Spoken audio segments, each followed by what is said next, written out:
Good morning, this is Stephanie at Hightower Stitching. Today's video is choosing free motion stitching patterns to complete your quilts. I have had a number of projects that I'd like to finish, and some of them were so close to being finished, so I added those to my list. And when I looked at it this morning, what I had needed to do was to add the final quilting to several of the projects.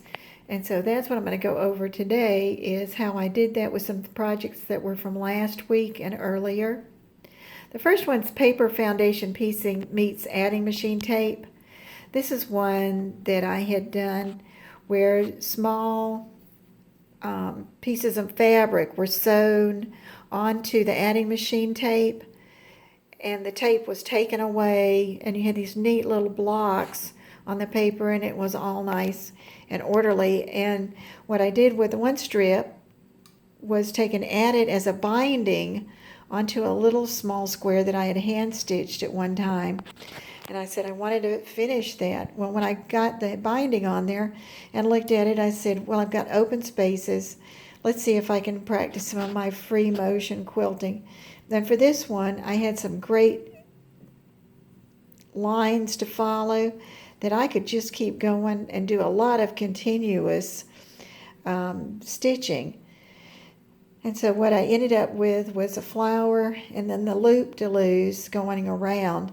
And one of the fun things is to look at the back side of the quilts, is because then you have another pattern and you almost have another little quilt, a second little quilt. So that one was fun. The second project that I completed was a table runner, and it used those little patches of color all the way down. The material was so pretty that I found to go with it that at first I really wasn't going to quilt it. Then I said, no, I want to make it look more finished than it is now.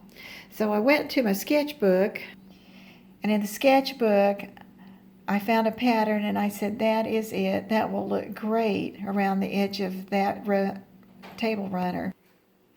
And it turns out that it was not hard, and it really wasn't that time consuming. I went through and I marked a space, and I put a dot there with my pen that it would air erase. Then I'd put another dot down here at the other end, and then one there.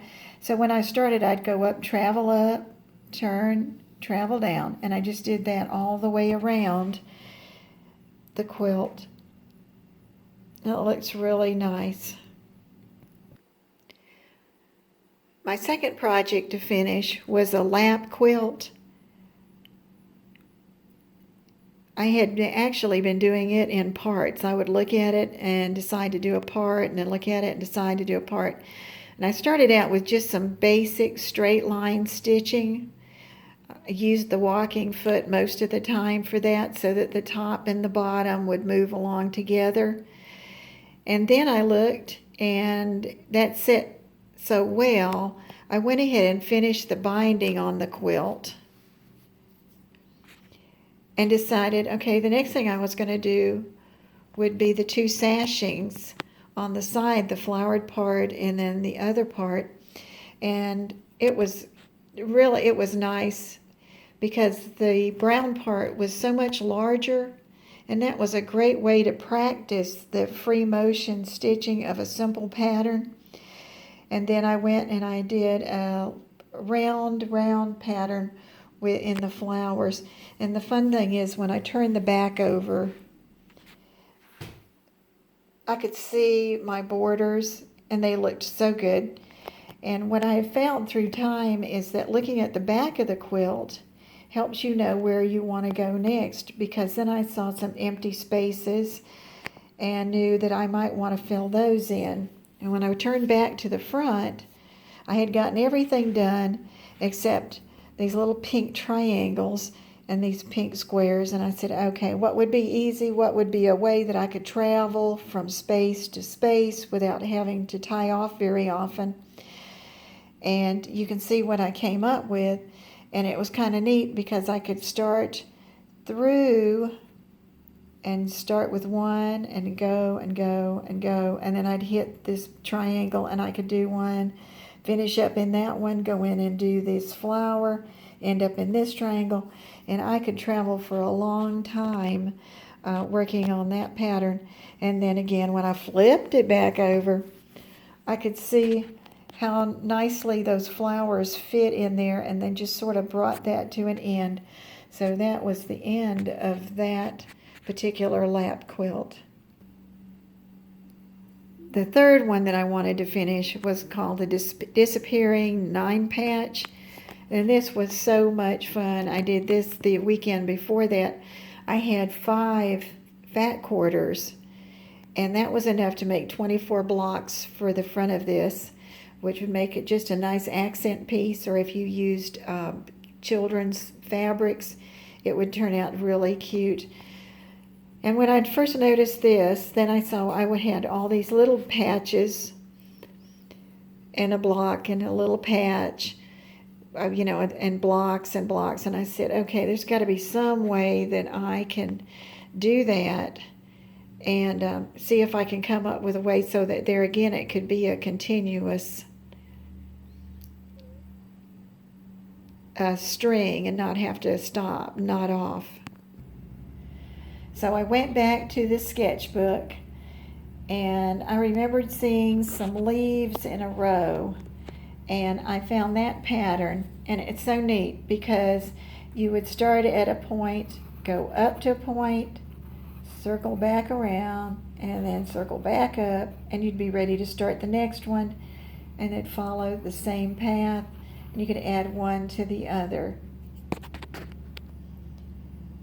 So I started that, and I would make my 2 leaves in the longer ones. When I got to the small squares, then I put 1 leaf, and then I was able to come over to the next one, put a leaf, and then go over to that one.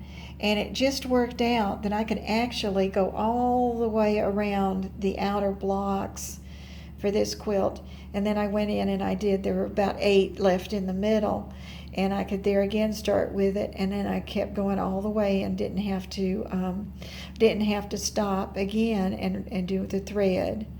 So, but the Ninepatch is really fun. And when I got done, I looked at the back,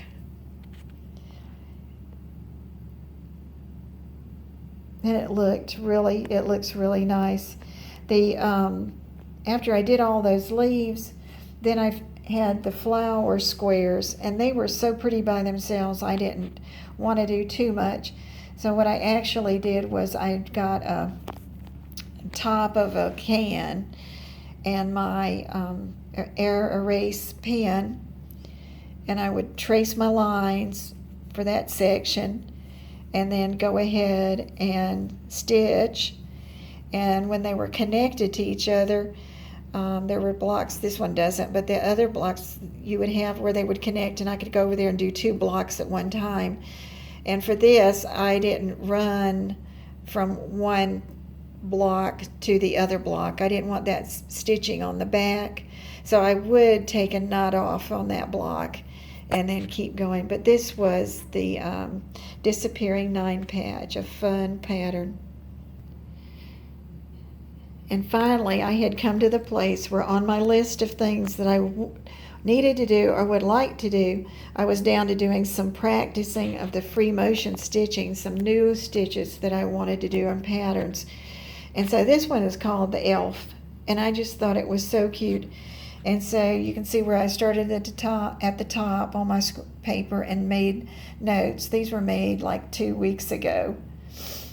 And I went on down, and down here I just traced some of them in black so you'd get an idea if you can't see it very well. And I just call that the Elf pattern. I got that offline. All right, now here's the funny part. So I got ready to start practicing, and I used my air erase marker, and I actually drew in this first row and part of the next row. And then I used red thread so I could see where I was going and to see what it looked like when I got done.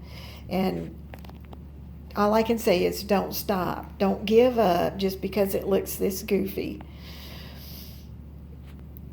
Then when I got to the second row, I finally felt comfortable with the pattern, and I started doing it on my own. Went across that one and then did that one.